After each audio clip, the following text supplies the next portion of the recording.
Un voyage à Cythère. Mon cœur se balançait comme un ange joyeux. Il planait librement l'entour des cordages. Le navire roulait sous un ciel sans nuages, comme un ange enivré d'un soleil radieux. Quelle est cette île triste et noire? C'est Cythère, nous dit-on, un pays fameux dans les chansons, Eldorado banal de tous les vieux garçons. Regardez, après tout, c'est une pauvre terre, île des douces secrets des fêtes du cœur, de l'antique Vénus le superbe fantôme, au-dessus de tes mers planes comme un arôme, il charge les esprits d'amour et de langueur.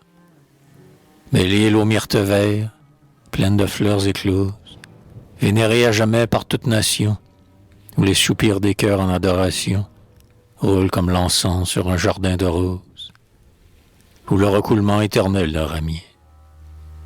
Cythère n'était plus qu'un terrain des plus maigres, un désert rocailleux troublé par des cris aigres. J'entrevoyais pourtant un objet singulier. Ce n'était pas un temple aux ombres bocagères, où la jeune prêtresse, amoureuse des fleurs, allait, le corps brûlé de secrète chaleur, entrebâillant sa robe aux brises passagères. Mais voilà qu'en rasant la côte de ses prés, pour troubler les oiseaux avec nos voiles blanches, nous vîmes que c'était un gibet à 3 branches, du ciel se détachant en noir, comme un cyprès. De féroces oiseaux perchés sur leur pâture détruisaient avec rage un pendu déjà mûr, chacun plantant, comme un outil, son bec impur, dans tous les coins saignants de cette pourriture.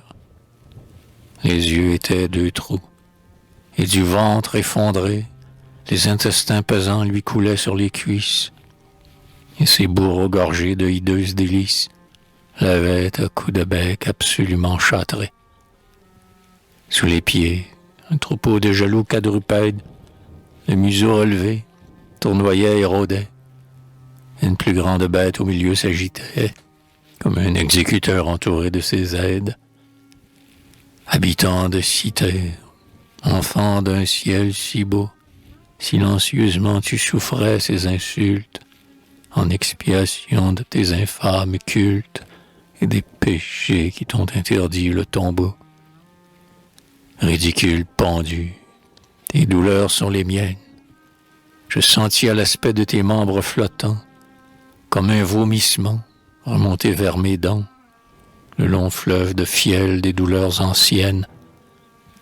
Devant toi, pauvre diable aux souvenirs si chers, j'ai senti tous les becs et toutes les mâchoires, des corbeaux lancinants et des panthères noires, qui jadis aimaient tant à triturer ma chair.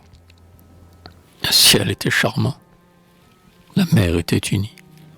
Pour moi, tout était noir et sanglant désormais.